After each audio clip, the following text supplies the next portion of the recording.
Marcus Chun held his daughter's hand as the alien ship's metal floor shook beneath them. The crash had been terrible. One moment they were traveling to their new home on the colony ship New Horizon. The next moment, everything went dark and they woke up here. "Daddy, I'm scared," Lily whispered. She was only 8 years old, and her small hand felt cold in his. "I know, sweetheart. Stay close to me," Marcus said softly.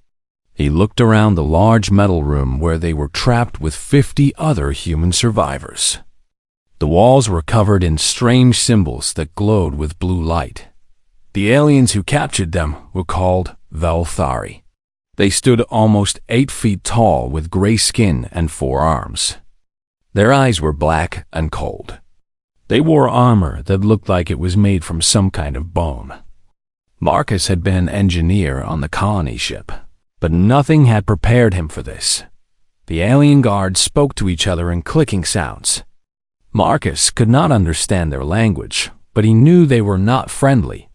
The humans had been given water and some kind of paste to eat, but no one knew what would happen next. 3 days passed in the prison. The humans tried to stay calm and help each other. Marcus spent his time keeping Lily safe and trying to figure out how their prison worked. The walls had panels with buttons and screens. As an engineer, he could not help but wonder how they functioned. On the 4th day, something went wrong. Old Dr. Peterson was sick and fell against one of the wall panels.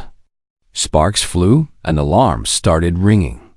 The blue lights on the walls turned red. Several aliens rushed into the room, their eyes angry and their weapons ready.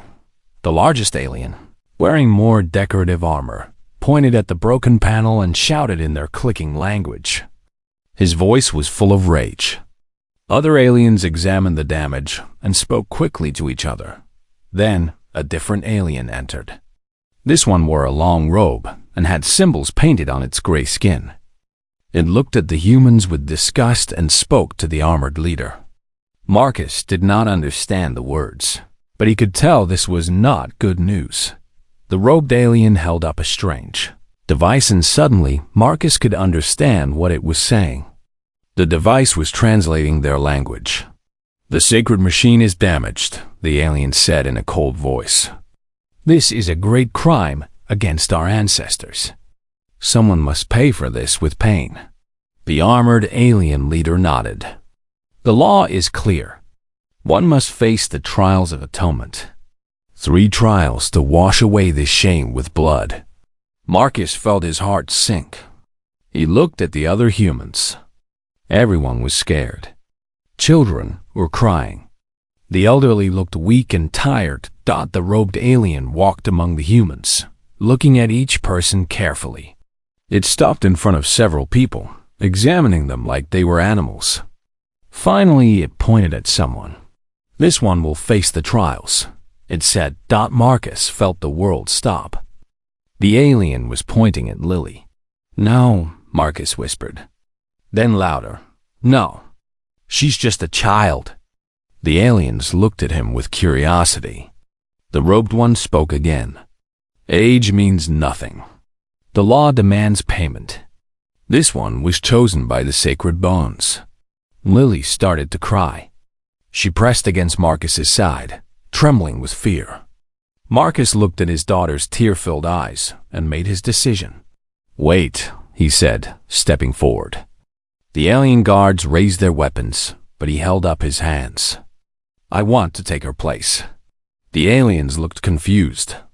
They clicked and whistled at each other rapidly. The robed alien stared at Marcus with its black eyes. "You wish to face the trials instead of this small one?" it asked. "Yes," Marcus said firmly. "Your law says someone must pay. It doesn't say it has to be her. I volunteer to take her place." More clicking and whistling. Some aliens seemed angry. Others appeared puzzled. Finally, a new voice spoke from the doorway. "Bring him to me." Everyone turned to look. Another alien stood there, but this one was different. It was slightly smaller than the others, with intricate patterns carved into its gray skin. It wore armor that seemed to be made of black metal and precious stones. Most importantly, all the other aliens immediately bowed their heads. When they saw it, this was clearly someone very important. The guards pushed Marcus forward, away from Lily. He wanted to look back at his daughter, but he forced himself to face whatever was coming. They brought him through corridors, filled with more strange symbols and glowing panels. Finally, they entered a huge room. At the far end sat a throne made of what looked like crystallized bone. On the throne sat the alien who had spoken. Even sitting, Marcus could tell this alien was powerful. Its 4 arms rested casually on the throne's armrests. Its black eyes studied Marcus with what seemed like curiosity rather than anger. "I am Queen Zyramesh," the alien said through the translation device. "You offered to take the small one's punishment?" "Yes," Marcus said. "She's my daughter. She's innocent." "Innocent?" The queen tilted her head. "What does this word mean to you? She didn't break your machine on purpose. She's just a child. If someone has to suffer, let it be me." The queen stood up and walked down from her throne. She was taller than Marcus, but he did not back away.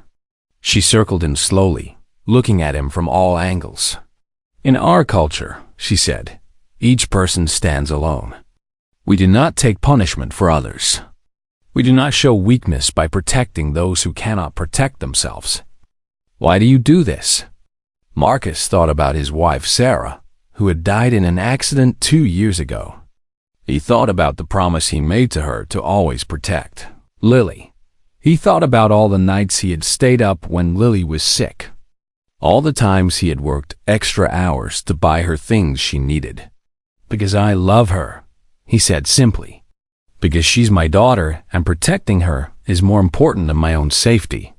The queen stopped circling and stood directly in front of him. For a long moment they stared at each other. Marcus could not read the expression in those alien eyes. "Love," the queen repeated the word slowly. "An interesting concept. Very well, human Marcus Chun. You will face the trials of atonement. 3 tests that have broken our strongest warriors. If you survive, your debt will be paid. If you die, at least you will die with honor." Marcus nodded. "When do we start?" Queen Zyramesh smiled, showing teeth that were sharp like a predator's. "Tomorrow, when the twin suns rise. Rest well, human. You will need your strength." As the guards led him away, Marcus felt afraid, but also determined. Whatever these trials were, he would face them. For Lily, he would face anything. Asterisk. Marcus woke up in a small cell as the twin suns began to rise. His whole body ached from sleeping on the hard metal floor, but his mind was clear. Today he would face the trials that could kill him. But Lily would be safe, and that was all that mattered. 2 guards came to get him. They gave him water and some of the same paste he had been eating for days. It tasted terrible, but he forced himself to eat it. He would need energy for whatever was coming. They led him through more corridors until they reached a massive arena. The walls rose high above them, and Marcus could see hundreds of Elthari sitting in seats watching. Their black eyes all focused on him as he walked to the center of the arena. Queen Zyramesh sat on a platform above the arena. She wore different armor today, more ceremonial looking with flowing cloth attached to it. Her voice carried clearly across the space. "Human Marcus Chun," she announced. "You will face 3 trials. The trial of stone, the trial of lightning, and the trial of fire. Each test will push you beyond what your body can endure. Many of our strongest warriors have died attempting these trials. You may surrender at any time, but if you do, the small one will take your place." Marcus looked up at the queen and nodded. "I understand. Let's begin." A section of the arena floor opened up, and a strange machine rose from below. It looked like a metal chair, but with heavy plates attached to mechanical arms above it. Marcus had seen similar devices in engineering. This was some kind of pressure machine. "The trial of stone," the Queen announced. "You will be seated. Weight will be added until your body breaks or your mind fails. The trial ends when you can no longer speak your name clearly." Marcus walked to the machine and sat down. The metal was cold against his back. Thick straps were fastened around his arms, legs, and chest. He could not move. The machine started with a low humming sound. The plates above him slowly lowered until they rested on his shoulders and lap. At first, the weight was manageable, like someone sitting on him. Then it increased. Marcus gritted his teeth as the pressure grew stronger.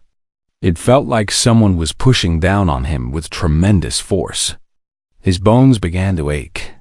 His breathing became harder. The weight kept increasing. Marcus could feel his ribs bending under the pressure. Pain shot through his back and shoulders. The Velthari in the arena watched silently, waiting for him to break. But Marcus thought about Lily. He remembered her laugh when he pushed her on the swings. Back on Earth, he remembered her small hand in his when they boarded the colony ship, excited about their new adventure. He remembered her terrified face when the alien pointed at her yesterday. "Marcus-chan," he said through gritted teeth, his voice clear despite the pain. The weight increased again. Now it felt like a truck was sitting on him. His vision began to blur around the edges. Sweat poured down his face. Several Velthari in the crowd clicked and whistled to each other, surprised he was still conscious. "Marcus-chan," he repeated, forcing the words out. The machine added more weight. Marcus felt something crack in his chest, probably a rib. Blood ran from his nose. The pain was unlike anything he had ever experienced. But he had felt worse pain when Sarah died. He had felt worse pain watching Lily cry for her mother. Physical pain was nothing compared to the pain of losing someone you love. "Marcus-chan," he said again. His voice steadied. Queen Zeromesh leaned forward in her seat, her black eyes focused intently on him. Marcus could see surprise on her alien face. Around the arena, the Velthari were becoming agitated. No one had expected a human to last this long. Finally, after what felt like hours, the machine stopped adding weight. The pressure plates lifted away from him. Marcus slumped in the chair, gasping for air. Blood ran from his mouth and nose, but he was alive. "The trial of stone is complete," the Queen announced. "The human has passed." They gave Marcus a short time to rest and drink water. A Velthari that seemed to be some kind of doctor looked at his injuries. It gave him an injection that made the pain fade slightly, though Marcus could still feel his broken rib. The second machine rose from the arena floor. This one had a chair surrounded by metal rods that sparked with electricity. Wires hung from the ceiling above it. "The trial of lightning," the Queen said. "You will solve puzzles while electricity passes through your body. The current will increase with each puzzle. If you fail to solve 3 puzzles correctly, or if you lose consciousness, you fail." Marcus sat in the electric chair and immediately felt a mild shock run through his body. It was uncomfortable, but not terrible. A screen appeared in front of him showing a complex mathematical equation. As an engineer, Marcus was good with numbers and problems. Even with electricity running through him, he could think clearly. He solved the first puzzle quickly. The second puzzle appeared, and the electricity increased. Now it felt like being stung by 100 bees at once.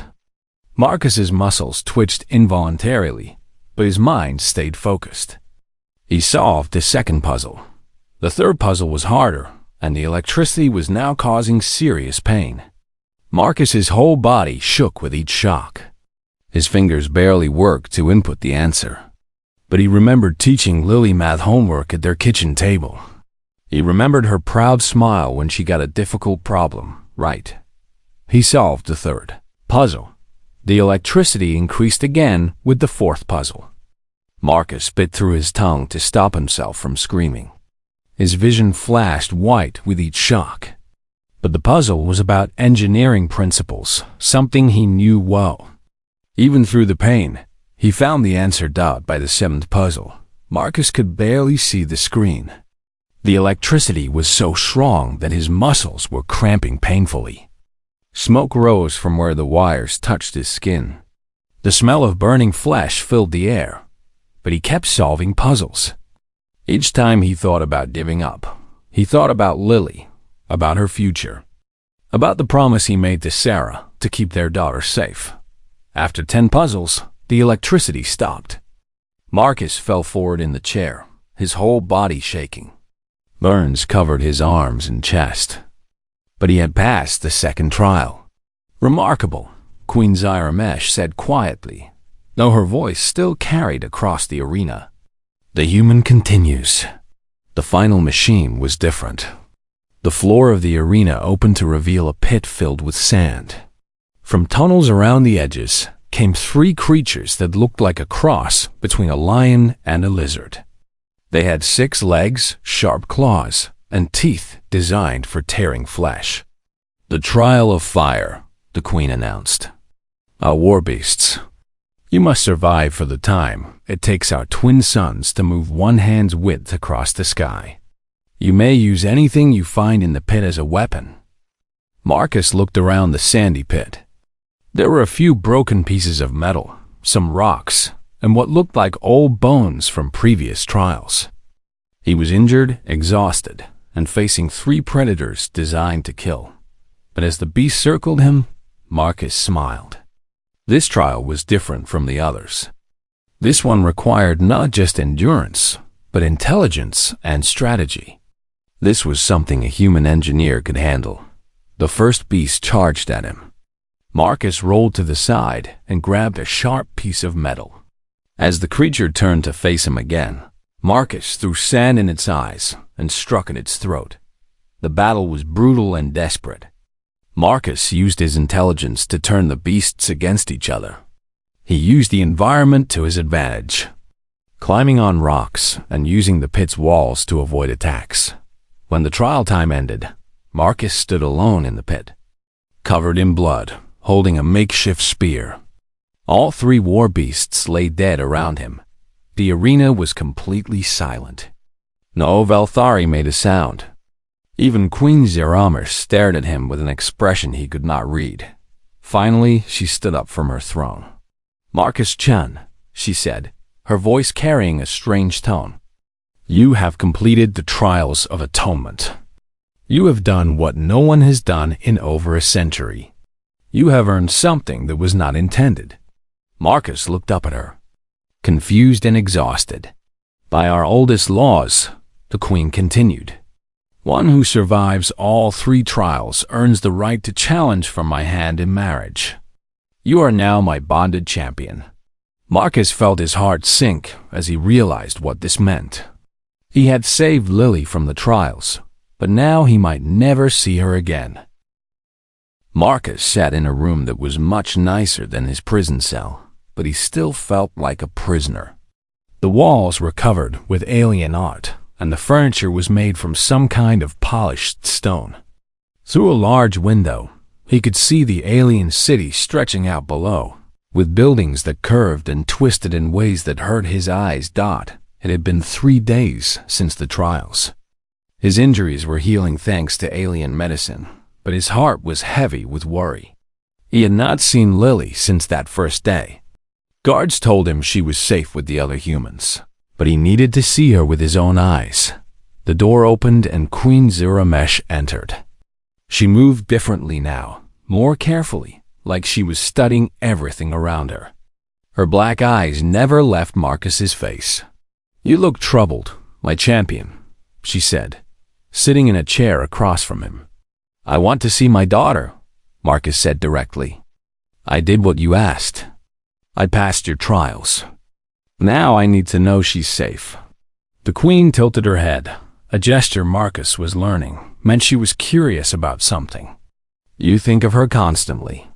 Even when facing death, your thoughts return to her. This is unusual. She's my child. Of course, I think about her. In our culture, the Queen said. We are born strong or we die young.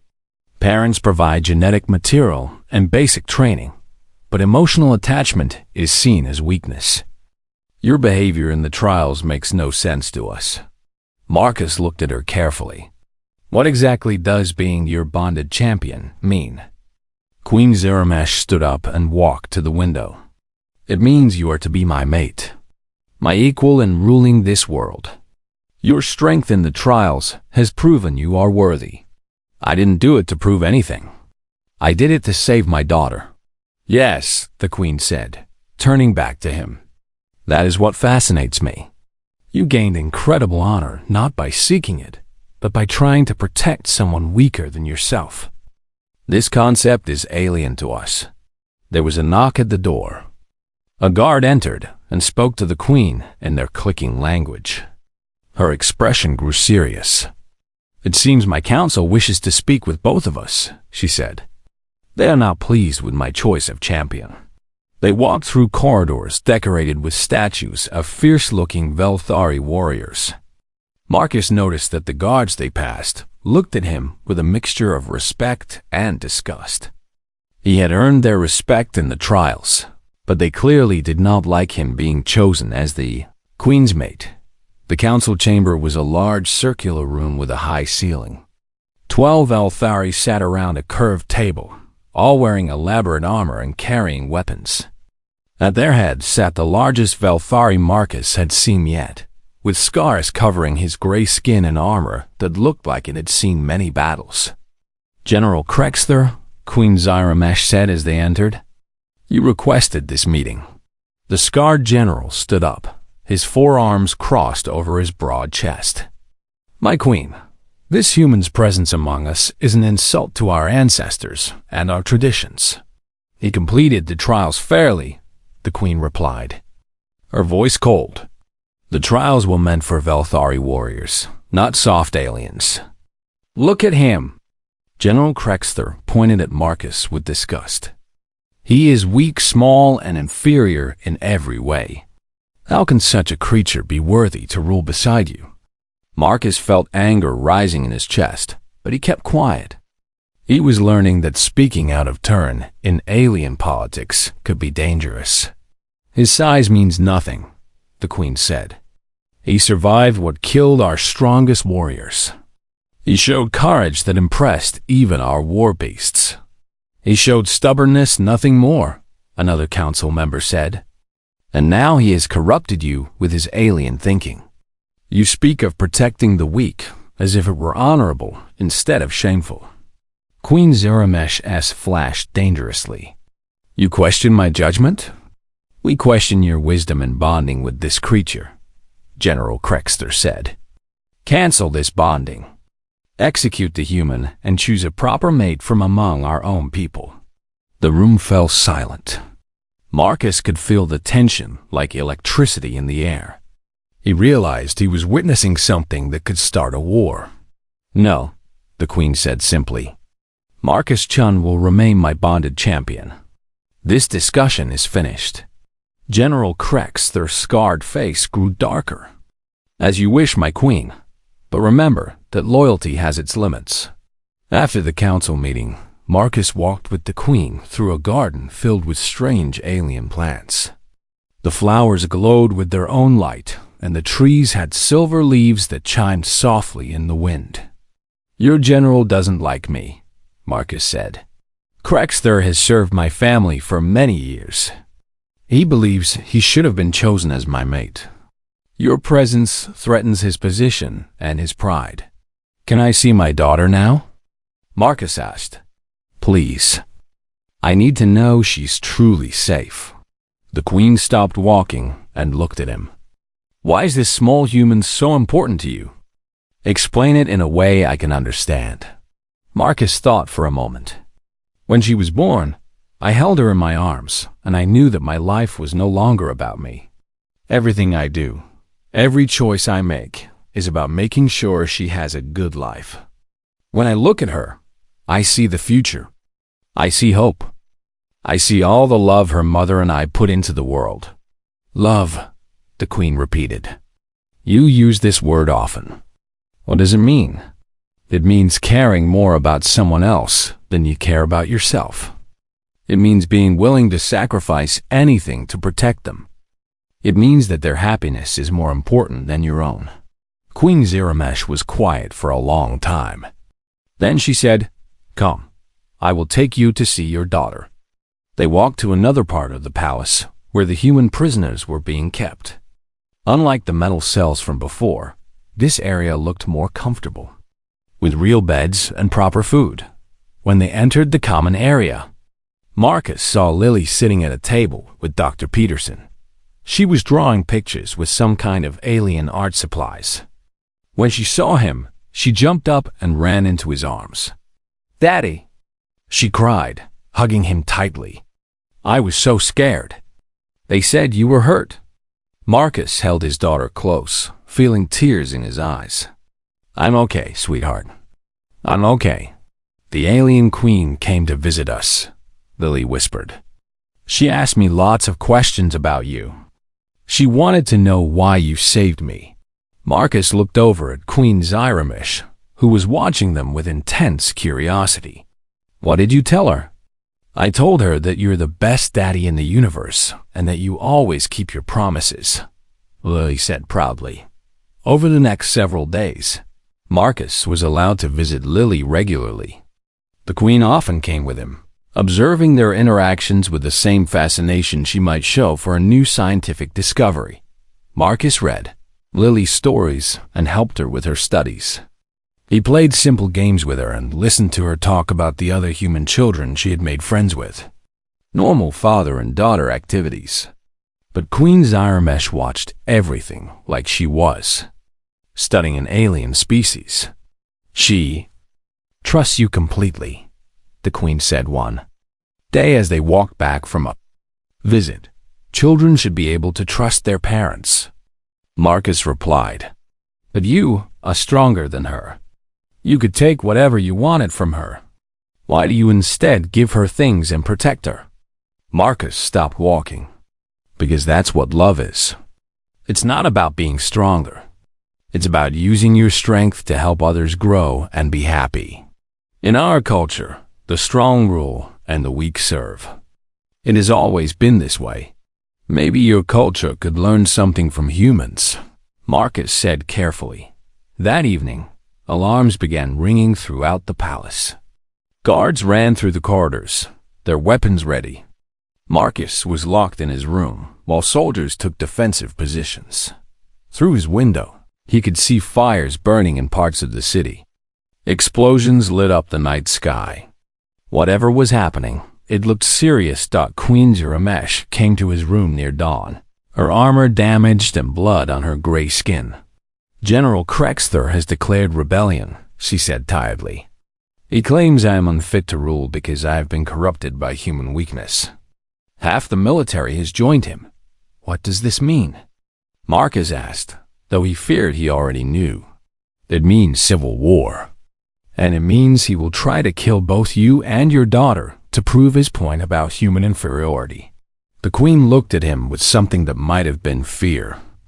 "I am beginning to understand what you felt during the trials. This worry for another person's safety is like a sickness that clouds thinking."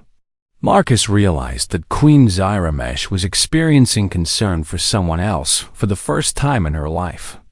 And like him during the trials, she was learning that sometimes caring about others made you stronger, not weaker. "Then we need to protect her," Marcus said. "Whatever it takes." The palace shook as explosions rocked the building. Marcus pressed himself against the wall of the corridor as Queen Ziramesh's loyal guards ran past, carrying weapons and shouting orders in their clicking language. "We need to get to the humans," Marcus said urgently. "If Krexther wants to prove humans are weak, he'll target them first." Queen Ziramesh nodded, her black eyes hard with determination. "My thoughts exactly. Follow me." They ran through corridors filled with smoke and the sound of fighting. Marcus could hear the clash of metal weapons and the strange energy weapons the Velthari used. The rebellion was tearing the palace apart. When they reached the area where the humans were kept, they found chaos. Several of Queen Zaramesh's guards lay dead on the floor. The doors to the human quarters were blown open. Inside, Marcus could see overturned furniture and signs of struggle, but no people. "They're gone," Marcus said, panic rising in his voice. "Where is Lily?" A wounded guard crawled toward them, leaving a trail of purple blood. Queen Ziramesh knelt beside him and spoke quickly in their language. The guard's response made her face go pale. "What did he say?" Marcus demanded. "General Krexther took them. All of the humans. He's using them as bait to draw us out." The Queen's voice was tight with anger. "He knows you will come for your daughter." "Of course I will. She's my child. That is exactly what he is counting on." Queen Ziramesh stood up, her hands clenched into fists. "He plans to execute them publicly to show that humans are weak and that I am foolish for protecting them." Marcus felt rage and fear fighting in his chest. Where would he take them? The old arena. The same place where you faced the trials. It is symbolic. He wants to show that your victory was meaningless. They made their way through the palace, avoiding patrols of rebel soldiers. Marcus was amazed at how quietly the Queen could move, despite her size and armor. She led him through hidden passages and servants' corridors that even she seemed barely familiar with. "I have never had to sneak through my own palace before," she admitted as they hid from a group of rebels. "It is educational." When they finally reached a position where they could see the arena, Marcus's heart sank. The ancient building was surrounded by hundreds of rebel soldiers. More Velthari filled the arena seats. Watching as General Krexther stood on the platform, where Queen Ziramesh had announced the trials, in the center of the arena floor, all 50 human survivors sat in cages. Marcus could see Lily in one of them, small and frightened but unharmed. Dr. Peterson was in the cage next to her, trying to comfort the children through the bars. "It is a trap," Queen Ziramesh said unnecessarily. "He wants us to attack so he can kill us in front of witnesses and claim the throne." "I don't care if it's a trap," Marcus said. "Those are my people down there. That's my daughter. If we attack directly, we will die, and then they will die anyway. We need a better plan." Marcus studied the arena, his engineer's mind working on the problem. The building was old but solidly built. The rebels had positioned themselves well, with clear fields of fire and good defensive positions. A direct assault would be suicide, but as Marcus looked more carefully, he noticed something the Velthari had missed. Their military thinking was all about honor and direct confrontation. They were not prepared for the kind of tactics humans had developed over centuries of warfare. "I have an idea," Marcus said, "but you're not going to like it." He explained his plan quickly. Queen Ziramesh listened with growing disbelief. "That is dishonest. It lacks honor. It is..." She paused. "It might actually work. Human warfare isn't about honor. It's about winning and protecting the people you care about." They separated, each taking a different route to their positions.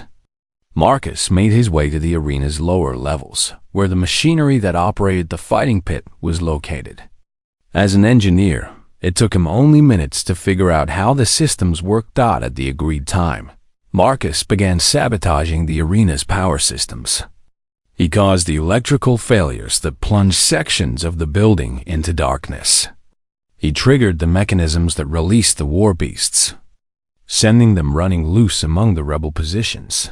While the rebels dealt with these technical difficulties, Queen Ziramesh attacked from an unexpected direction. Instead of the honorable frontal assault they expected, she came from above, dropping through ceiling panels and striking at commanders before disappearing again. The rebels were confused and disorganized. They had prepared for a traditional battle, not this strange human-style guerrilla warfare. Marcus continued to cause chaos from below while the Queen struck like a ghost from the shadows. But the plan went wrong when General Krexther realized what was happening. Instead of trying to fight this unconventional battle, he grabbed Lily from her cage and held her at the edge of the arena platform. "Enough games," he roared, his voice carrying across the arena. "Come out and face me or the human child dies." Marcus froze at his position near the arena machinery. Through a maintenance grate, he could see Krexter holding Lily with one of his 4 powerful arms. A blade was pressed against her throat. Queen Zyramesh appeared at the main entrance to the arena, her weapons ready. "Release the child, Krexter. Your fight is with me. My fight is with the weakness you have allowed into our culture," the general snarled. "This human has made you soft. You care more about these aliens than about your own people." "I care about doing what is right," the queen replied. "Right? It is right for the strong to rule and the weak to serve. It is right to conquer, not to protect. You have forgotten what it means to be Valthari." Marcus made his choice. He could not reach the platform in time to save Lily by force. But there was another way. He activated the arena's communication system and spoke into the microphone that would carry his voice to every person in the building. "General Krexter," Marcus said, his voice echoing from speakers throughout the arena. "You want to prove that humans are weak. I challenge you to single combat. Just you and me. If you win, you can kill us all. If I win, you let everyone go." The general laughed, a harsh clicking sound. "You fight me? You are nothing but a soft alien engineer. I'm the human who survived your trials. I'm the human who beat your war beasts. And I'm a father fighting for his daughter." Marcus climbed up from the lower levels and walked onto the arena floor. "Are you brave enough to face me alone, or do you need to hide behind a little girl?" The insult hit its target. In Valthari culture, suggesting someone was a coward was the worst possible offense. General Krexter's scarred face twisted with rage. "Fine," he snarled, pushing Lily away from him. "I will kill you slowly, in front of everyone, and then I will kill your child anyway." The general jumped down from the platform to the arena floor. He was massive, covered in scars from countless battles, with 4 arms that could each wield a weapon. He had trained for warfare his entire life. Marcus was smaller, still recovering from his trial injuries. And armed with only a metal bar, he had picked up from the machinery room dot as they faced each other in the center of the arena. Queen Zyramesh watched from above with an expression Marcus had never seen before. He realized she was afraid, not for herself, but for him. The fight was brutal. General Krexter was faster and stronger than Marcus had expected. His 4 arms let him attack from multiple angles at once. Within minutes, Marcus was bleeding from several wounds. But as the fight continued, Marcus began to use the same tactics that had won him the trials. He used his intelligence instead of just strength. He used the environment to his advantage. Most importantly, he fought with the desperate determination of a parent protecting his child. When General Krexter rushed him in a rage, Marcus sidestepped and used the alien's own momentum to send him crashing into the arena wall. When the general tried to corner him, Marcus climbed onto the arena obstacles and forced Krexter to fight in awkward positions. The decisive moment came when General Krexter, frustrated by Marcus's evasive tactics, made a mistake. He overextended one of his attacks, leaving himself open for a split second. Marcus struck with his metal bar at the exact right spot, a gap in the general's armor that he had noticed during the fight. The blow connected perfectly, and General Krexter collapsed to the arena floor dot as the general lay dying. He looked up at Marcus with something like confusion in his black eyes. "How?" he whispered. "How does someone so weak defeat someone so strong?" Marcus knelt beside him, breathing heavily. "I'm not stronger than you, but I'm fighting for something more important than myself. That makes all the difference." The arena was completely silent. Hundreds of Valthari stared at the small human. who had just defeated their greatest general in single combat. Then Queen Zyramesh's voice rang out clearly. The rebellion is over. Any who wish to challenge my rule must first defeat my champion. No one moved. No one spoke. The message was clear.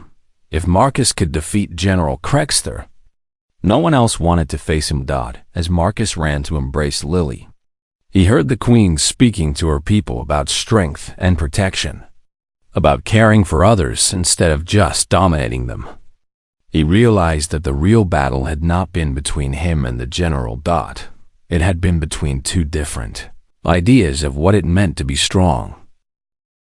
6 months had passed since the rebellion ended. Marcus stood on a balcony overlooking the valley where the first human settlement was taking shape. Houses built in human style sat next to Velthari structures, creating something entirely new. Gardens where earth plants grew alongside alien flowers stretched between the buildings. "Daddy, look what I learned." Lily's voice called from behind him. Marcus turned to see his daughter speaking with a young Velthari about her own age. They were having a conversation in the alien clicking language. Lily had picked it up much faster than any of the adults, the way children always did with new languages. "Very good, sweetheart," Marcus said, switching to the Velthari language himself. His own pronunciation was still awkward, but he could make himself understood. The young alien, whose name was Zektar, clicked what Marcus had learned was laughter. "Your father speaks like he has rocks in his throat," the alien child said to Lily. "Be nice," Lily replied in the same language. "At least he tries. My daddy's very brave." Marcus smiled as he watched them run off to play some game that involved both human and Velthori children. In the past months, the children had been the first to truly accept each other. They did not see aliens, they just saw new friends. "The integration proceeds better than I expected," Queen Zyramesh said, joining him on the balcony. Over the months, Marcus had gotten used to her sudden appearances. The Queen moved quietly and seemed to enjoy surprising people. But now he could read her body language well enough to know when she was approaching. "Children adapt faster than adults," Marcus said. "Give it a generation, and they'll think of this mixed culture as normal." "Perhaps. But there is still resistance among some of my people. And some of yours." This was true. While most humans were grateful to be alive and free, some complained about living so close to the aliens who had imprisoned them. Among the Velthari, there were those who saw the human presence as pollution of their pure culture. But every day, there were small victories. Dr. Peterson had started working with Velthari healers, sharing human medical knowledge while learning alien healing techniques. Human engineers were helping to improve Velthari technology, while Velthari builders showed humans new construction methods. "I have news," Queen Zyramesh said. "The Council has voted to officially grant all humans full citizenship.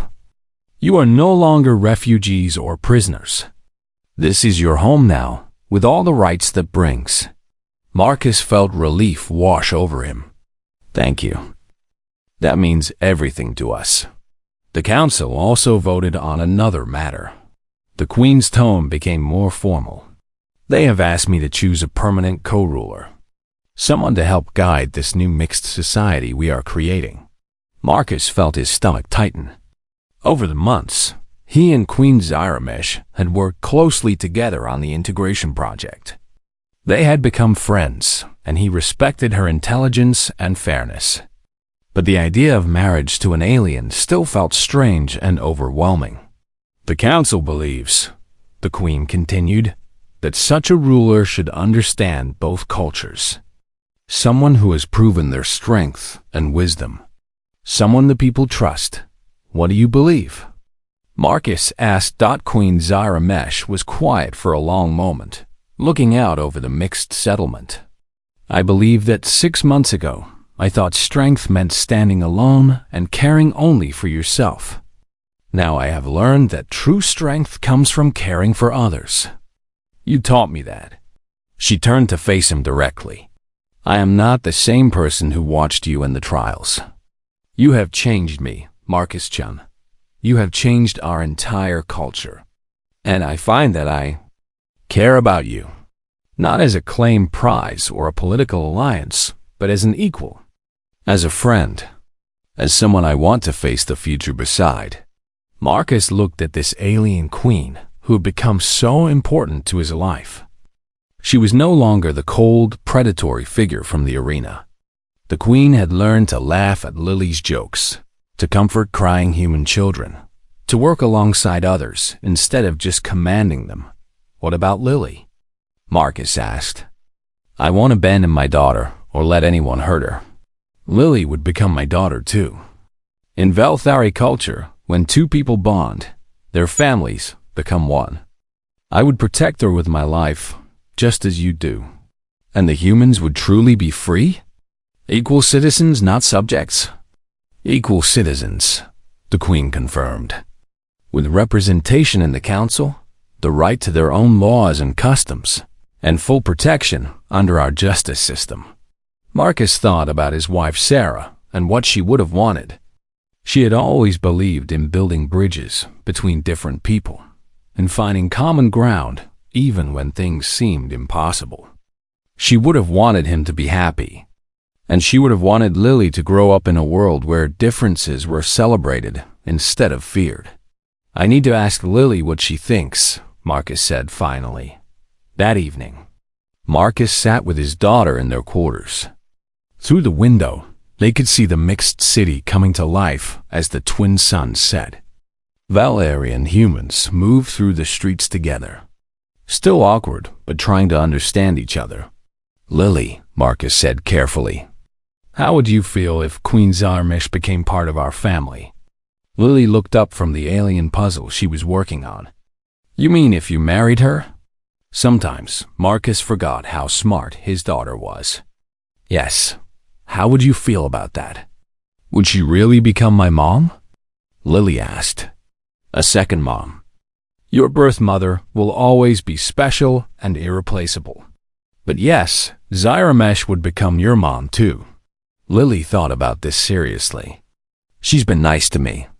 She taught me how to make Velthari art, and she always asks about my feelings. And she makes you smile more than you used to. She does? Yeah. When you're working together, you look happy. Like you did when Birth Mom was alive. Lily reached over and took his hand. I think Birth Mom would want you to be happy. And I think she'd like Queen Zyramesh. Marcus felt tears in his eyes. Are you sure, sweetheart? I'm sure, Daddy. Besides, it'll be cool to be an alien princess. 2 months later, Marcus stood in the great hall of the palace, wearing a mixture of human and Velthari formal clothes.